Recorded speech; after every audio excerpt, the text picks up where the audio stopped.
Salut, je m'appelle Cosette. Et moi, Mélissa. Nous sommes mamans et nutritionnistes spécialisées en pédiatrie.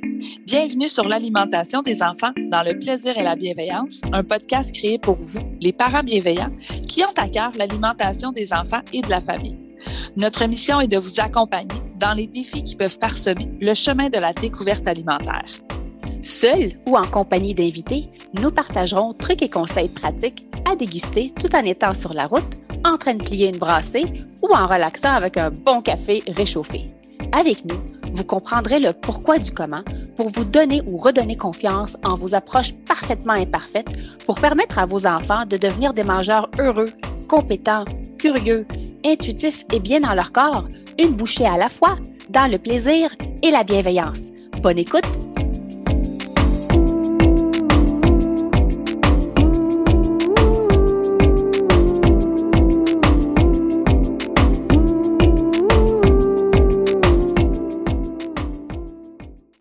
Salut le parent bienveillant et bienvenue au podcast L'alimentation des enfants dans le plaisir et la bienveillance. Salut Cosette!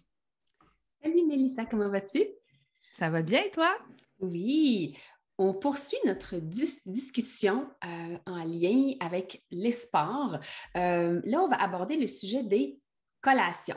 Pour ceux qui me suivent un petit peu sur Instagram, donc je publie très souvent les repas au centre de la table et dernièrement, j'ai publié des repas qui sont un peu différents parce que, donc, on a ajouté les sports après l'heure du souper. Donc, c'est des sports d'été. Donc, il y a du soccer, il y a du tennis de table, il y a du vélo et tout. Et ça a suscité beaucoup de questions de notre communauté. Alors, encore une fois, on a le plaisir d'avoir avec nous notre experte en nutrition sportive, Karine Paiement. Je vais la représenter en bonne et due forme, qui est diététiste nutritionniste et titulaire d'une maîtrise en sciences de l'activité physique. Donc, Karine poursuit actuellement des études de doctorat. Elle a également fondé Endorphine Nutrition Sportive. Donc, c'est une entreprise de consultation qui aide les gens à adopter un mode de vie actif, intuitif et bienveillant et les athlètes à performer avec une approche anti-régime. Encore une fois, je le répète, c'est la crème de la crème. Donc, si vous avez des questions en lien avec la nutrition sportive de vos jeunes, de vos ados, même pour vous, les parents et les adultes, c'est notre référence à nous, les nutritionnistes. Alors, merci encore une fois, Karine, d'accepter de venir nous jaser collation chez nos cocos. Merci encore pour l'invitation. C'est un plaisir, encore une fois. J'aime beaucoup discuter avec vous. Merci. Je vais commencer par la première des questions. On a abordé un petit peu l'hydratation en lien avec les activités sportives, puis tu l'as tellement bien dit que l'hydratation, c'est quand même un des aspects, mais il reste aussi qu'on a une alimentation équilibrée, on planifie les repas et les collations. Parfois, on les planifie en pensant au sport, puis parfois, on oublie. Donc, on a des petits ajustements à faire de dernière minute. Et étant maman de Coco, je le vis concrètement, puis je ne pense pas que je suis la seule, Mélissa aussi, elle doit le vivre également, lorsqu'on a des activités soit planifiées ou comme ça qui s'ajoutent au courant de la journée. La question qui est revenue souvent lorsque je partage donc des images de souper au centre de la table, les gens sont surpris de voir que j'ai enlevé ou je ne propose pas nécessairement des aliments qui sont très, très riches en fibres à l'heure du souper parce que j'ai remarqué que mon coco, il tolère moins bien ça quand c'est le temps de courir. Alors, ma question pour toi, elle est, la majorité des sports l'été sont peu de temps après le souper. Je te donne un exemple. Donc, on a métro, boulot, dodo. On revient du travail. On soupe vers 5 heures. On doit être sur le terrain pour faire X sport à 6 heures.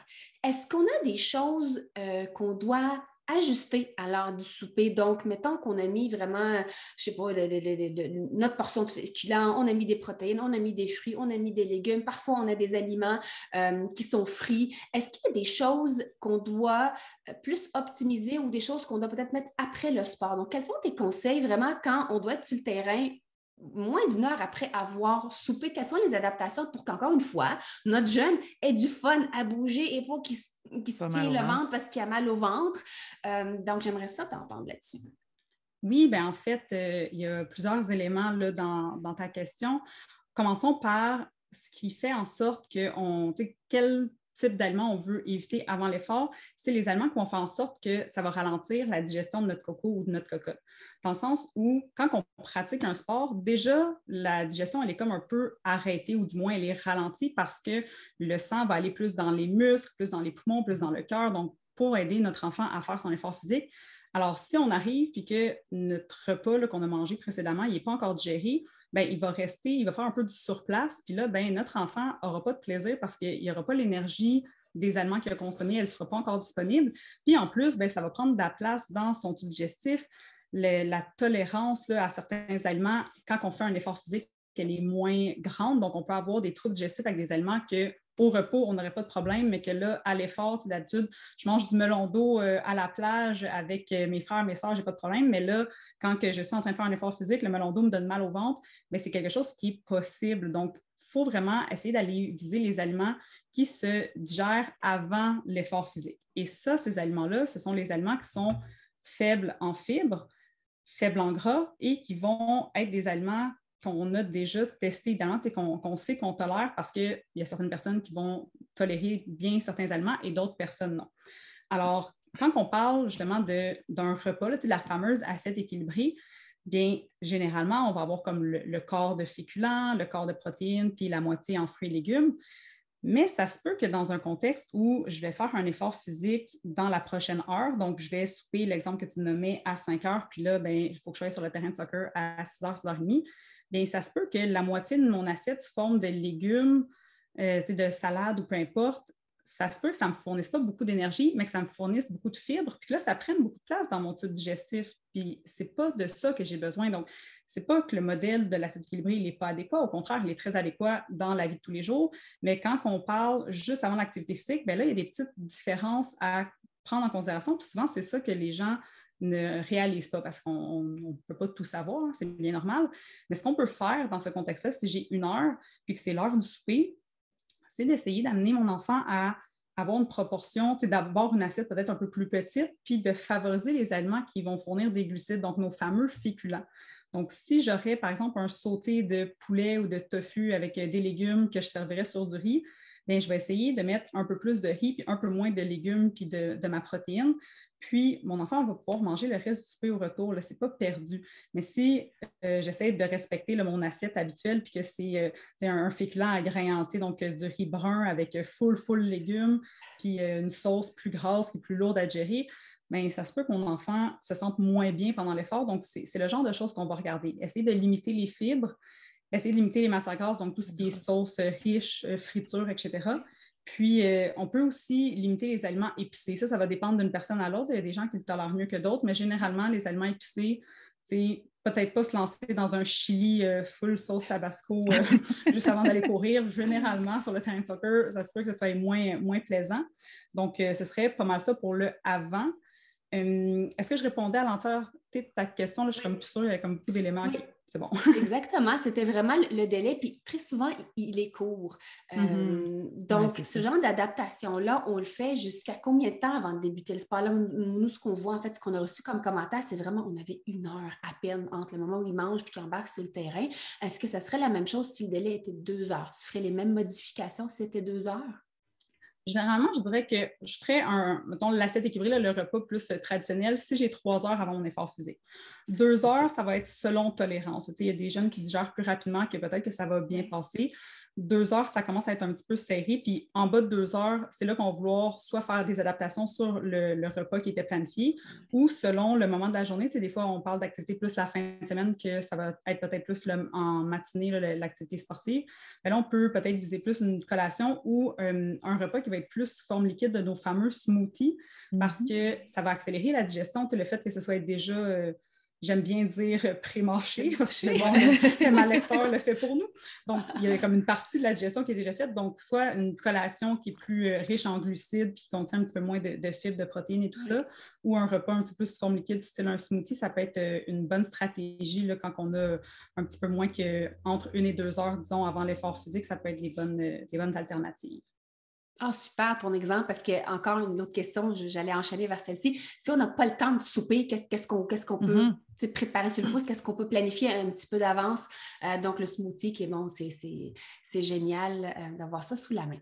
Durant l'activité sportive, ça, on a parlé de l'hydratation. Est-ce que tu vois un intérêt à manger quelque chose durant une activité sportive? Puis là, je pense pas à la sandwich nécessairement, là. Puis je pense peut-être plutôt à une compote de pommes, quelque chose qui se boit, mais que ce n'est pas un liquide nécessairement, comme des compotes ou comme des fruits qui vont aller chercher, qui contiennent beaucoup d'eau, comme je pense au melon d'eau, je pense aux rondelles de cocombe aussi. Est-ce que ça serait quelque chose que tu suggères ou plus on mise beaucoup plus sur l'hydratation, surtout qu'il fait chaud?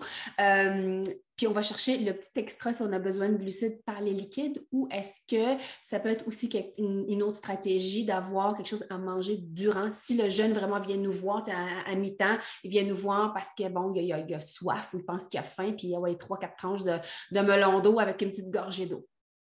Ça va dépendre vraiment, c'est encore une fois un peu du cas par cas, mais disons que si mon enfant il a pu manger soit sa collation ou son repas dans un délai raisonnable avant l'activité physique, fort est à parier qu'il n'a pas de besoin énergétique, donc il n'a pas besoin de glucides ou de nutriments là, autres que de s'hydrater, donc autres que de l'eau.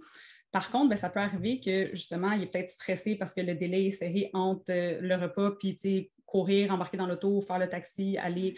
Ça se peut que parce qu'il est stressé, parce que le temps est pressant, qu'il n'ait pas mangé ce qu'il avait nécessairement besoin. Donc là, ça peut être intéressant d'avoir comme une petite porte de sortie, un petit plan B pour accompagner notre enfant si jamais il n'avait pas eu le temps de consommer suffisamment d'énergie au préalable. Les exemples que tu donnais sont intéressants. Effectivement, tout ce qui est plus aqueux, donc melon d'eau, compote de pommes, tout ça, ça peut être plus facile à consommer, surtout quand il fait chaud, comme justement sur un terrain de soccer à 30 degrés, un soir où il a fait très chaud dans la journée. Par contre, c'est vraiment des choses à tester, donc de ne pas amener un gros bol de melon d'eau la journée de compétition à la fin de la saison parce qu'on n'a pas tous la même tolérance aux différents aliments. Donc, l'eau, ça reste quelque chose qui est beaucoup plus facile à absorber. Il y a beaucoup moins de risques d'inconfort gastro-intestinaux versus si on ajoute des aliments.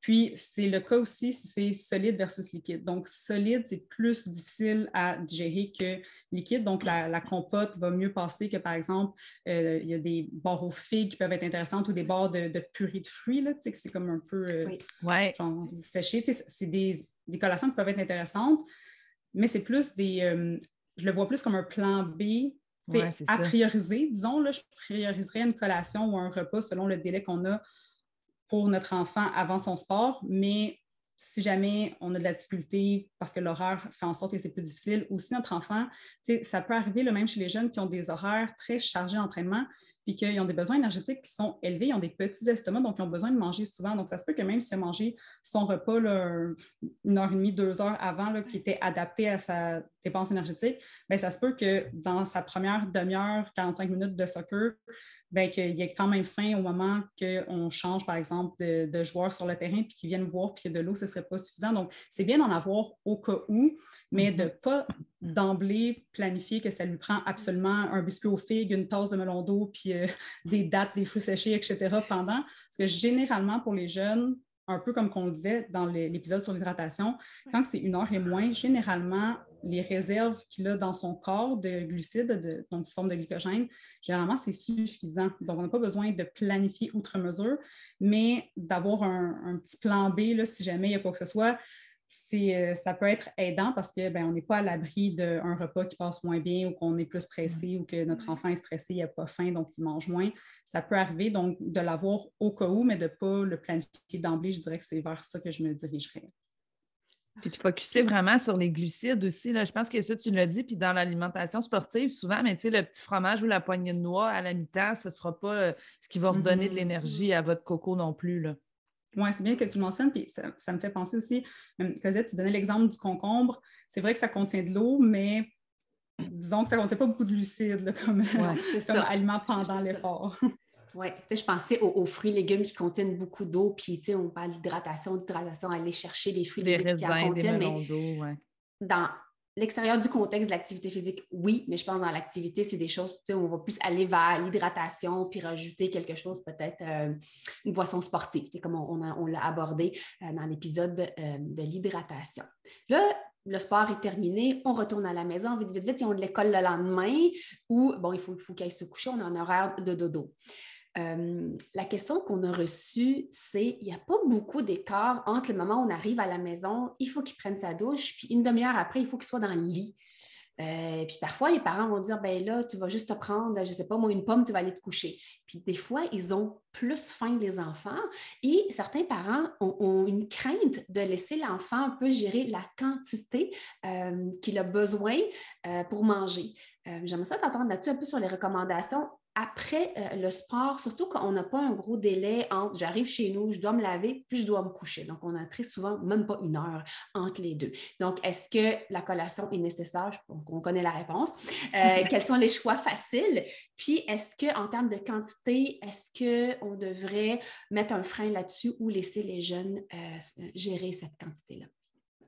Je vais commencer avec ta dernière question qui est en termes de quantité.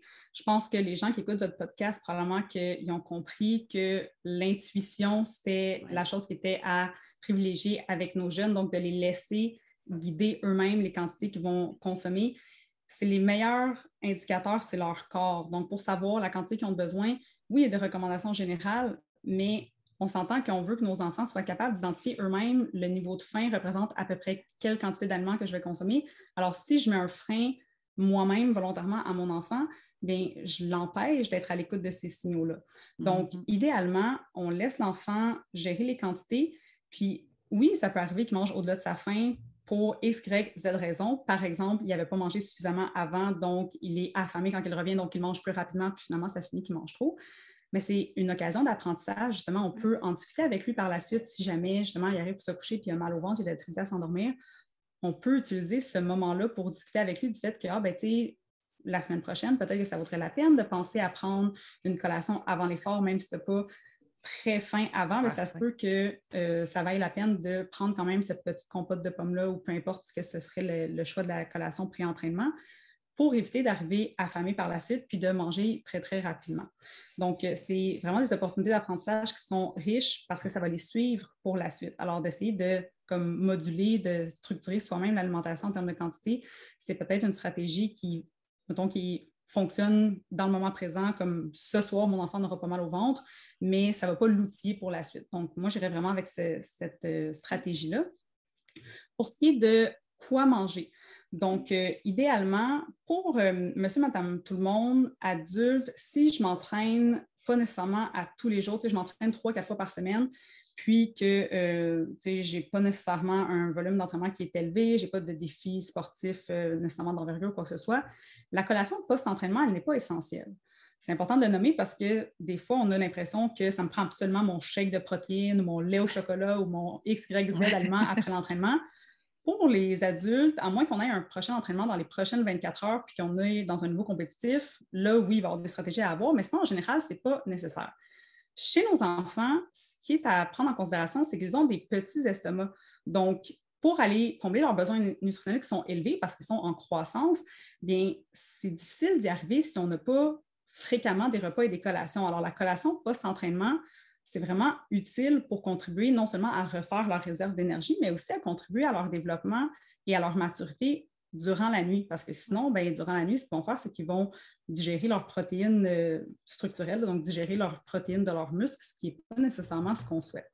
Alors, post-activité physique en soirée, on veut aller chercher des aliments qui contiennent des glucides, donc refaire les réserves d'énergie qu'ils ont dépensées, refaire les réserves, bien pas les réserves, mais reconstruire la masse musculaire qui peut avoir été un petit peu abîmée pendant l'effort physique, donc des protéines.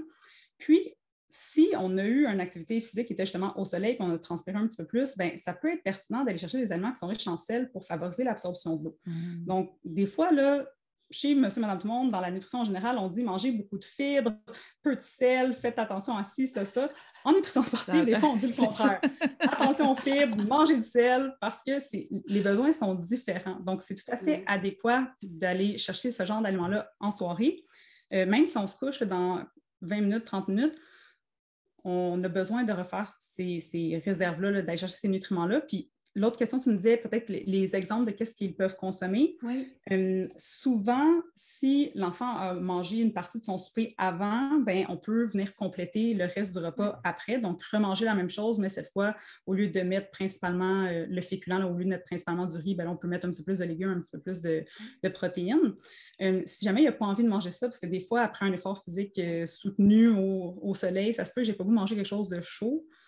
Donc, à ce moment-là, une stratégie qui fonctionne bien là, avec la plupart de mes clients, autant adultes qu'adolescents, c'est de manger un déjeuner. Donc, de se faire, par exemple, un bol de yogourt avec des granolas, des fruits, un bol de céréales, des toasts, un smoothie. Donc, ce genre de petits repas-là, mais qui est quand même complet avec nos protéines, nos glucides, va venir combler nos besoins nutritionnels en plus d'être plus facile à digérer là, avant de se coucher parce que ça va être généralement moins gras puis peut-être un petit peu moins riche en fibres, donc plus facile sur la digestion.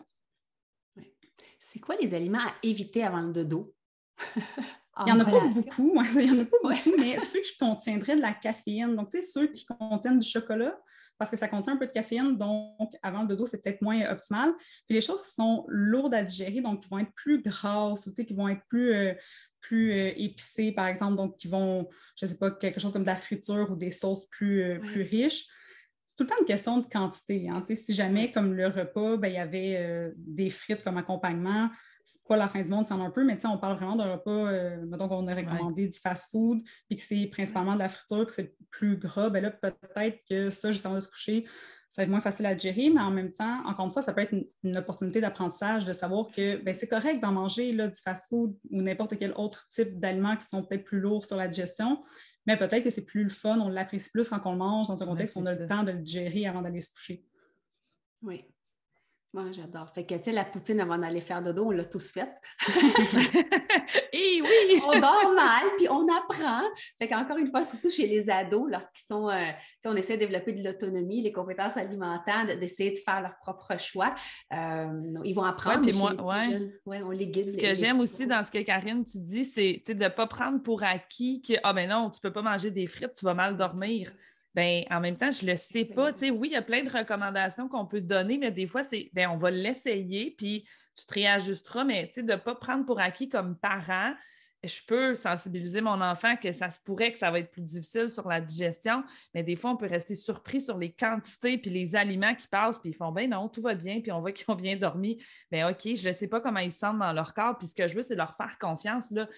On en parle en effet depuis le début de notre du balado, puis à quel point, justement, ce qu'on veut, c'est que votre enfant devienne l'expert de lui-même. Vous n'êtes pas là pour prendre les décisions à sa place, mais pour essayer qu'il devienne tranquillement meilleur pour prendre les bonnes décisions pour lui sans justement commencer à discriminer certains aliments. Là. Oui, puis je pense que j'ajouterais aussi, parce que tu me fais penser, là, c'est vraiment parfait ce que tu viens de nommer, de faire attention parce que des fois, quand on parle de nutrition sportive, on a tendance à justement utiliser la nutrition comme étant un outil de performance, c'est important, mais dans le fond, ce qui est le plus important pour nos enfants, c'est de développer des habitudes alimentaires qui sont favorables à la santé, puis surtout de ne pas mentionner les effets des aliments sur le poids, la composition corporelle, parce que dans le milieu du sport, c'est déjà quelque chose qui est très important là, dans le discours là, des coachs ou des autres parents, des autres enfants. Donc, on ne veut pas dire aux enfants « mange moins de gras avant de te coucher ».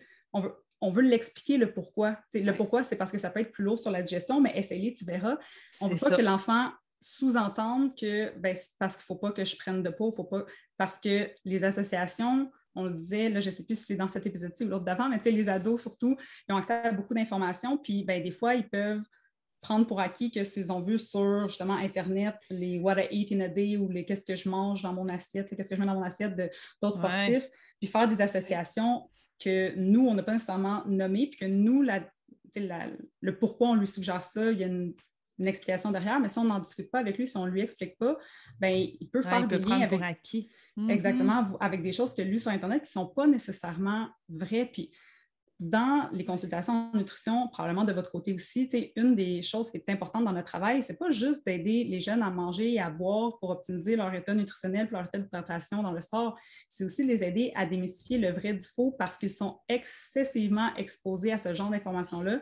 Puis, des fois, ça part d'une bonne intention, ça part d'un fondement qui peut être réel, mais ça peut partir dans tous les sens. Puis après ça, on peut avoir des jeunes qui ont des troubles de comportement alimentaire ou des relations troublées avec leur corps, avec l'activité physique, avec la nourriture, qui sont partis de justement YouTubers ou de TikTok ou de peu importe, de gens qui mettaient ce qu'ils mangeaient dans leur journée puis que c'était des athlètes, que la personne nos jeunes se sentent mal de manger justement du restaurant ou qui se sentent mal de manger du chocolat ou peu importe quel aliment parce que les gens qui voient sur les réseaux sociaux ne mangent pas nécessairement ça, alors que c'est important de les éduquer pour qu'ils soient, oui, autonomes dans leur choix alimentaire, mais aussi critiques dans l'information qu'ils peuvent retrouver sur Internet par rapport à la nutrition sportive. Oui, c'est tellement important, c'est vrai. Oui, tu le dis si bien. Non, mais c'est critique. Ils sont tellement influençables, c'est incroyable. Puis, moi, je le vois, mon coco, il a 12 ans, puis il vient d'avoir accès à TikTok parce que ses amis, ils ont TikTok. Puis c'est incroyable, les choses. Il nous pose des questions. Est-ce que c'est vrai ça? Est-ce que c'est vrai? Oh, t'as entendu ça? J'en parle. On n'a pas de revue, on n'écoute pas rarement la télé, mais j'ai vu ça sur TikTok, puis je me dis, oh Seigneur, OK, là, je comprends. On a embarqué dans la game de tout ce qui est influenceur, YouTube et tout ça, mais au moins, il nous pose la question. Il nous en parle. Fait que c'est là d'en parler avec le jeune, qu'il n'y a pas de sujet tabou, on va démystifier, on va expliquer le pourquoi. Puis si je n'ai pas la réponse, je vais appeler Karine. C'est ça, on appelle Karine, attends, on va lui demander. S'il ne nous croit pas, là, on va appeler Karine. Oui. Parce que veut pas, c'est de l'information que les jeunes consomment rapidement. Moi, de ce que je comprends, écoute, c'est rapide, mais c'est que des fois, le même message est comme déguisé de différentes façons, mais c'est le même qui revient, puis écoute, ça s'enregistre. Puis, c'est à nous, je pense, de venir mettre... recalibrer, je crois, le message, rediriger le message, puis dire, bon, ben ça, c'est pas une source fiable, ça, c'est de la fausse information, c'est pas basé sur la science, nanana, mais c'est d'être là, je pense, être à l'écoute aux jeunes puis développer leur sens critique dès qu'ils en démontrent un petit peu l'intérêt, dès qu'ils posent des questions, je pense, de répondre selon l'âge de l'enfant le plus simplement puis de complexifier un petit peu plus la réponse. Plus il y en a, ils sont en soif d'informations. Les ados, je fais toujours référence au mien parce que là, le sport, il s'intéresse à ça de manière incroyable, tout ce qui peut l'aider à mieux pédaler sur le vélo, à avoir plus d'endurance et tout ça, donc ça l'intéresse, mais on veut vraiment leur donner des bonnes bases, les bonnes notions, en fait, tout simplement, pour qu'ils soient capables de les partager à ses amis, parce que des fois, il dit, tel ami boit ça, tel ami boit ci, tel ami m'a dit de manger ceci, puis je me dis, d'accord, c'est une belle suggestion, mais on va en parler. Puis, je suis contente de l'épisode d'aujourd'hui, parce qu'effectivement, il y en a plusieurs qui c'était de ces questions à lui. Pourquoi, exemple, ça c'est mon plus jeune, j'aime beaucoup la salade de concombre, ceux qui me suivent, là, ils savent que ma salade de concombre revient souvent, et ma salade de pette, qui est ma salade de légumineuses que mes 2 enfants adorent, tolèrent hyper bien au courant de la journée, ça se passe bien. Mais avant le sport, il n'y a rien à faire. Même si c'est vraiment 2-3 petites cuillerées à soupe de salade de concombre, ça passe pas. Puis on s'entend, là, ils jouent au soccer, mais c'est pas pendant 1 heure nécessairement, comme tu l'as dit, c'est vraiment coupé. Mais c'est vraiment, j'ai réalisé, mais pourquoi qu'ils tolèrent normalement, mais pas au sport? Là, tu viens de répondre à la question, puis ça s'applique, je pense, à plusieurs autres aliments, pas nécessairement juste les concombres ou le melon d'eau, mais de faire de l'essai-erreur, puis d'être très bienveillant envers nous-mêmes, parce que même les nutritionnistes font des petites gaffes au niveau des repas, mais on apprend. Fait que c'est vraiment juste d'adapter, je pense, l'alimentation selon la réponse de notre jeune. On le voit, on voit comment il se sent. Puis, pour lui permettre de s'autoréguler, c'est de lui permettre à lui de faire des petites erreurs, entre guillemets, c'est quand il dit on mange outre sa faim, puis ça fait des beaux apprentissages. Leur dire quoi faire, c'est quelque chose, mais leur montrer puis expérimenter quelque chose, je pense qu'ils apprennent mieux de cette façon-là. Le message passe bien quand ils expérimentent certaines choses. Les enfants, ils ont besoin d'expérimenter. Des choses, surtout en lien avec leur alimentation. Oui, c'est valide autant dans la vie de tous les jours, quand on vous dit que vous pouvez les exposer à de la variété, que dans un contexte sportif. Dans le contexte sportif aussi, il faut que je leur apprenne à se réguler, même s'il y a certaines bases qui peuvent les aider puis que je peux venir lui expliquer. Ultimement, c'est en faisant ses propres expériences qu'il va justement pouvoir devenir l'expert de lui-même dans le contexte de l'activité sportive. Sportive, oui. Sportive. Alors, donc, pour les parents qui nous écoutent, qui nous regardent, ou les ados, s'il y en a qui écoutent ou regardent ces épisodes, si jamais vous avez besoin d'aide, de conseils, d'accompagnement en lien avec les sports de vos jeunes, donc on vous recommande fortement de consulter Karine et son équipe. C'est notre référence à nous en lien avec l'alimentation des cocos qui aiment bouger de manière intuitive, dans le plaisir, bien évidemment. Et je tiens à mentionner encore une fois que Karine est la co-autrice avec sa collègue nutritionniste Geneviève Nadeau du livre « Manger et bouger intuitivement », qui est un beau bijou, c'est en français. C'est le seul livre qui aborde ce sujet-là par 2 nutritionnistes en plus, dont une spécialisée dans le sport. Alors, c'est vraiment un beau cadeau à se faire, à nous et à offrir à ceux qui s'intéressent à l'activité physique et à l'alimentation, les 2 de manière intuitive. On va vous mettre vraiment tous les liens dans la description, donc autant pour les coordonnées de Karine et son entreprise que le livre. Alors, encore une fois, merci tellement de prendre le temps de venir nous outiller les parents en lien avec les collations et l'activité sportive chez nos cocos. J'adore ton message, il est bienveillant. On sent, tu sais, la verbe, tout ce qui est de l'intuition, autant dans l'activité que dans l'alimentation. Alors, pour nous, c'est vraiment un grand privilège de t'avoir à l'émission. Alors, merci tellement. Et puis, on va sûrement se rejaser, hein? Ben oui, merci encore pour l'invitation. Oui. Puis, quand vous voulez, moi, jaser d'activité physique, de nutrition sportive, d'alimentation intuitive, c'est vraiment mes sujets chouchous. Puis, tu sais, j'en vois tellement les bienfaits, autant justement dans la littérature scientifique, du côté de mon doctorat, que dans les consultations que je fais, c'est vraiment hyper aidant de réaliser que on n'est pas obligé d'être tout le temps dans la performance. Ouais. C'est correct aussi de, justement, on en parlait un petit peu plus tôt, que des fois, on peut marcher au lieu de courir, puis on va juste apprécier davantage notre sortie que si on se force à être tout le temps dans la performance, puis de manger précisément le nombre de grammes de glucides, boire le nombre de ml précis en fonction des recommandations, parce que les recommandations, elles sont là pour nous guider, mais nos corps sont tous différents, on a tous des façons différentes de réagir, de digérer, d'absorber les nutriments et les liquides. Donc, c'est important de faire des tests, comme tu le disais si bien, Cosette.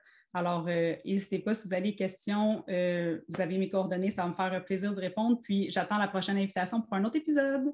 Yeah! Oh, c'est sûr. Bye! Bye! Bye! Alors voilà, j'espère que vous avez aimé cet épisode. Et si c'est le cas, abonnez-vous à notre balado. Si le cœur vous en dit, vous pouvez nous laisser une note ou un commentaire écrit, car c'est comme ça qu'on peut faire connaître ce podcast à d'autres parents, futurs parents qui gravitent autour de la parentalité en général. Vous pouvez aussi nous écrire en tout temps si vous avez des questions ou des inquiétudes en lien avec l'alimentation de vos enfants. Ce podcast, on l'a créé pour vous et on souhaite du plus profond de notre cœur de maman et de nutritionniste qu'il puisse répondre à vos besoins là, maintenant. En plus, tous les épisodes sont également disponibles sur nos chaînes YouTube. Donc, si vous préférez nous voir parler ou simplement lire les sous-titres, sachez que c'est possible. Merci tellement d'être là. On a déjà hâte au prochain épisode pour continuer de connecter avec vous et de jaser alimentation des enfants dans le plaisir et la bienveillance. Bye, Mélissa! Bye, Cosette!